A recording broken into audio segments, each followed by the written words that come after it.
One of the most important parts of your job, though, is to have access to the president. Can you give us some indication that since you've been named press secretary, what kind of access do you have to the president to get what he's thinking? Yeah, I can tell you this. I'm around the president almost the entire day. I'm consistently with him, absorbing his thinking, and it's my mission to bring you the mindset of the president. The president earlier in the Oval Office said that the Pentagon was developing a, quote, super-duper missile. I'm wondering if you can say what the president was describing. Yeah, I would just refer you back to the president remarks in the Pentagon. I don't have any new information on that. The president spreading a false conspiracy theory that suggests that he's responsible for murder? I would point you back to Joe Scarborough. The president clearly said things in these tweets that are not true. Do you not acknowledge that?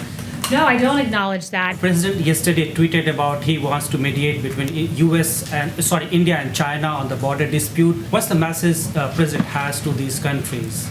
Yeah, I'd refer you back to the president's tweet on that one. Does the president regret using phrases like looting starts, the shooting starts? So the president on the looting point, he was taken wildly out of context. CNN has regularly taken him out of context. This has been taken out of context, by the way, repeatedly taking the president out of context. We continue to take the president and his family out of context. Does the president regret tweeting out a baseless conspiracy theory about a 75-year-old protester on the morning of George Floyd's funeral? The president was asking questions about an interaction in a video clip he saw, and the president has the right to ask those questions. Rather, upon the president to have facts before he tweets anything out, he's the president of the United States. The president did have facts before he tweeted it out that undergirded his questions. Baseless conspiracy theory. It's not a baseless conspiracy. No, not at all. I won't acknowledge that. One of the things that the president said in his tweet was that the gentleman fell harder than he was pushed.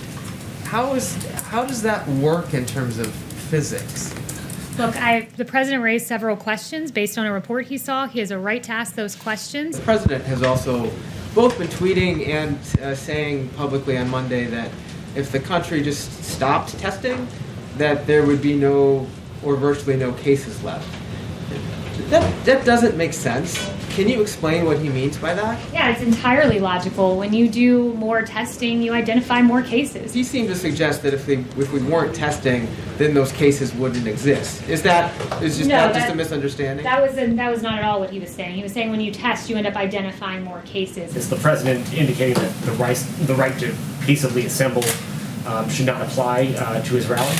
No, that's not at all what he was saying. What the president was noting is that there were inexcusable scenes that we saw play out in New York and Seattle and Minneapolis, and that we would not see Tulsa, Oklahoma look that way. Has the president actually directed officials to slow down the rate of coronavirus testing?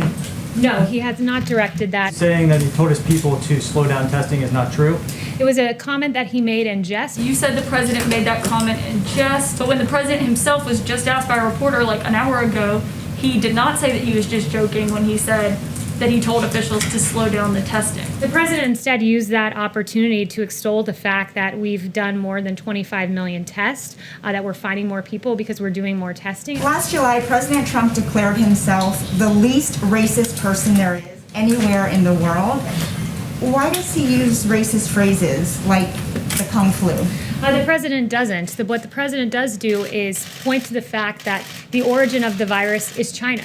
It's a fair thing to point out. Kung flu is extremely offensive to many people in the Asian American community. To be clear, are you saying the White House does not believe it is racist? To be clear, I think the media is trying to play games with the terminology of this virus. I would re-ask the question of whether it was in his material, but ask you maybe to defend why the president isn't necessarily reading his PDV when there are these types of issues that could arise. The president does read, and he also consumes intelligence verbally. Americans of all races have protested in all 50 states around that phrase, Black Lives Matter. And the president is here calling it a symbol of hate? He's talking about the organization? Kayleigh, Yes, he's not Ben. talking about the organization in his tweet. He says Yes, the words. Ben. He says the words. Black Lives Matter. What's the name of the organization again? Black Lives Matter. There you go. You just answered my question. Why is the president so supportive of flying the Confederate flag? So I think you're referring to a tweet this morning, is that right? Correct. Well, I think you're mischaracterizing the tweet. What is the president's position? Does he think NASCAR made a mistake by banning the Confederate He flag? said he was not making a judgment one way or the other.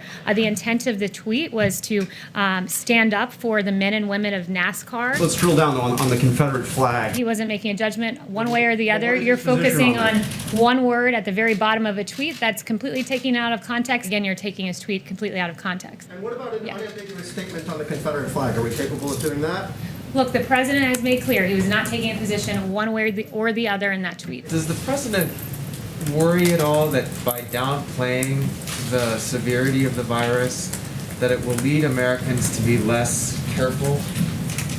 The president isn't downplaying the severity of the virus. In an interview with CBS News, President Trump said more white people are killed as an answer to why black people are still being killed by police officers. But by population percentages, black people are about 3 times more likely than white people to die in a police encounter.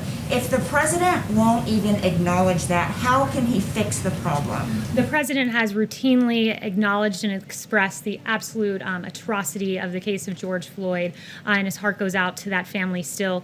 He was noting a fact that there were, when you look at unarmed killings with police interactions in this country, that you had 9 unarmed black individuals who were fatally shot and 19 unarmed white individuals. That's down from 38 and 32 respectively in 2015. One point he wants to strongly make is this, that black men and women who die of homicide, they are likely to die of homicide at 8 times greater than that of white individuals and Hispanics combined. Talking about people Yes. who are dying at the hands of police Yes. officers.